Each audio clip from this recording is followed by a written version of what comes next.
મોઢે આવેલો કોળિયો કમોસમી વરસાદે છીનવી લીધો। રાજકોટ જિલ્લામાં પડેલા માવઠાએ ગ્રામ્ય પંથકના ખેડૂતોની કમર તોડી નાખી છે। જે પાકને મહિના સુધી પરસેવે પોષ્યો, જેમાં સપનાઓ વાવ્યા, એ રવિ પાક આજે વરસાદની માર સહન કરી રહ્યો છે। જીરું, ધાણા, ઘઉં એક પછી એક પાકમાં નુકસાનની ભીતિ વધી રહી છે। તૈયાર પાક પલળી જતા જગતનો તાત ચિંતામાં ગરકાવ થઈ ગયો છે। ખુલ્લામાં પડેલી ખેત પેદાશો પાણીમાં ભીનાઈ ગઈ, લાખોનું નુકસાન, અને સાથે ભવિષ્યની આશાઓ પણ ધૂધરી બનતી જાય છે। દર વર્ષે કુદરતની કૃપા માટે આંખો ઊંચી રાખતો ખેડૂત આજે ફરી એકવાર આકાશ તરફ જોઈને મૌન પ્રશ્ન પૂછે છે, હવે કેવી રીતે ઊભો થાઉં?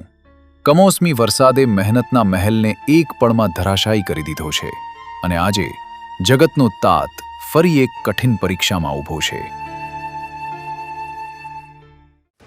રાજકોટ જિલ્લાના ગ્રામ્ય વિસ્તારમાં ચાંદની ન્યૂઝની ટીમ પહોંચી છે। કમોસમી વરસાદને લઈ ખેડૂતોને કેવડું નુકસાન થયું છે અને પાક કેટલો છે બળી ગયો છે, અને પવનને લીધે ઘણો પાક છે જે બેસી ગયો છે। આપણે ખેડૂત સાથે વાત કરશું। આપણી સાથે ખેડૂત જોડાયા છે। આપનું નામ? મારું નામ જયંતિભાઈ છગનભાઈ સાવલિયા, ગામ નિયારા, તાલુકો પડદરી, જિલ્લો રાજકોટ। અને ઘઉં 10 વીઘાના છે સાહેબ, 10-12 હજારનો વીઘે ખર્ચો થયો છે। એમાં કાંઈ લેવા પણ જ નથી, હંધાઈ હુઈ ગયા છે વરસાદના હિસાબે। આ માવઠું થયું એટલે કમોસમી વરસાદ। તમે ઘઉં કેટલા સમયથી વાવ્યો તો? 4 મહિના થયા। અને અત્યારે જીરો તમને વળતર મળશે, શું કે? જીરો એટલે આમાં કાંઈ લેવા પણ જ નથી અત્યારે, કટરોય હાલે એમ નથી ને વાઢોય તો હાથમાં નથી આવે, પૂરું થઈ ગયું છે। ઘઉંનો બજાર ભાવ શું હોય છે? બજાર ભાવ તો અમને તો 400-450 આપે છે સરકાર।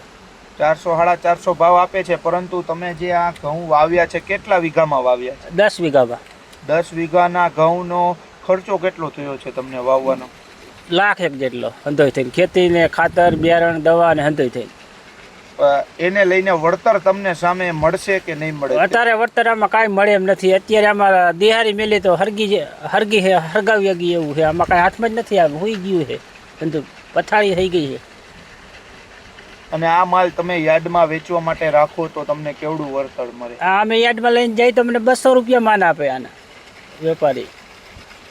હવે કારણ કે આ તમારું આખું જીવન જ આ ખેતી ઉપર હોય છે, અત્યારે જીવનમાં તમને જો આ વળતર નહીં મળે તો કેવડું મુશ્કેલીનો સામનો કરવો પડશે? ખેડૂતને અમારે મુશ્કેલી છે, આમાં શું કરવું? સરકાર કાંઈ ભાવ આપતી નથી, એના અમે ખાતરના દવાના ભાવ ક્યાંય છે ને અમારા માલના ભાવ ઠામુકા નથી આપતી।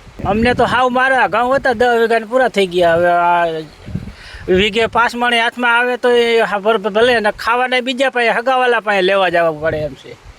આમાં કાંઈ છે જ નહીં તો શું કરવાનું? હાથમાં જ નથી આવે।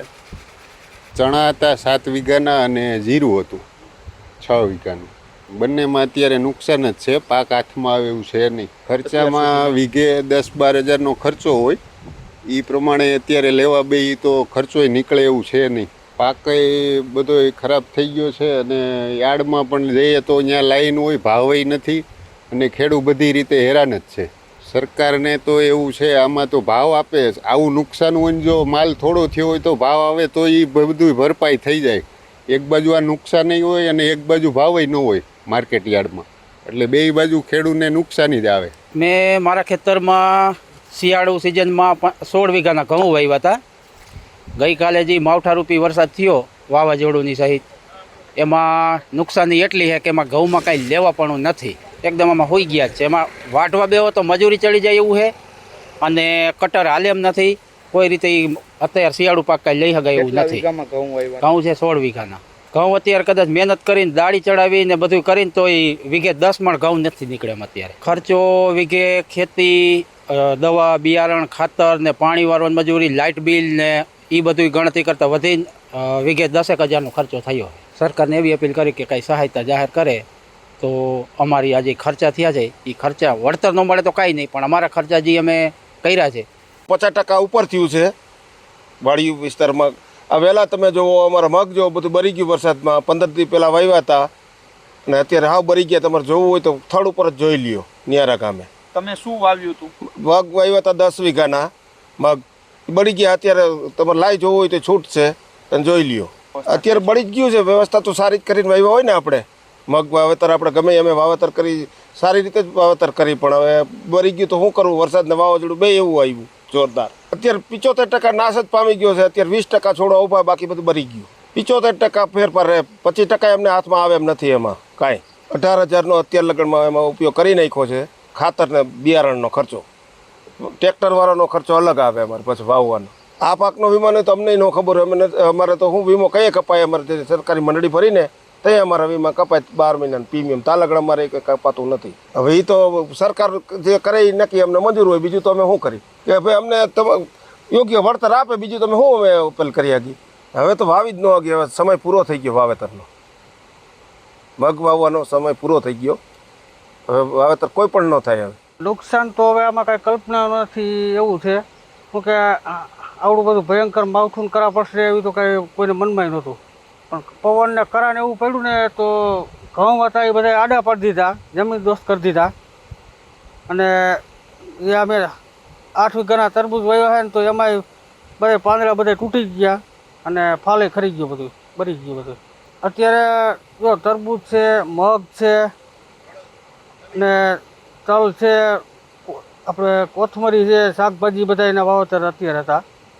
એ શાકભાજીના વાવેતરમાં તો બધે વેલાવાળે વસ્તુ તો બધું પતાવી દીધું. પાકને અત્યારે તો બધું ડેમેજ થઈ ગયો છે પાક બધો. એટલે અત્યારે તો આવામાં નુકસાની સિવાય કાંઈ છે નહીં. અત્યારે લણણીની, ઘઉંની ને ચણાની ને એ બધી લણણીની સ્થિતિ હતી. અને આ જે શાકભાજીની બધું છે ને એ ચાલુ છે, પાક હતો બધો, ઉત્પાદન ચાલુ હતું ને ફ્લાવરિંગ ચાલુ હતું એનું. અને એ બધું કાલ કરા પડ્યા ને તો બધું ફ્લાવરિંગ બધું બરીને ખરી ગયું છે. અને પત્તા બધા તોડી રાખ્યા, પાંદડા બધા. વળતર તો હવે આમાં સરકાર ઉપર બધી આધાર છે બધું. હવે સરકાર જે કાંઈ નિર્ણય લે અને તો કાંઈ સહાય કરે તો ઠીક છે, નકર અમારે તો ઉપર આપને નીચે ધરતી છે.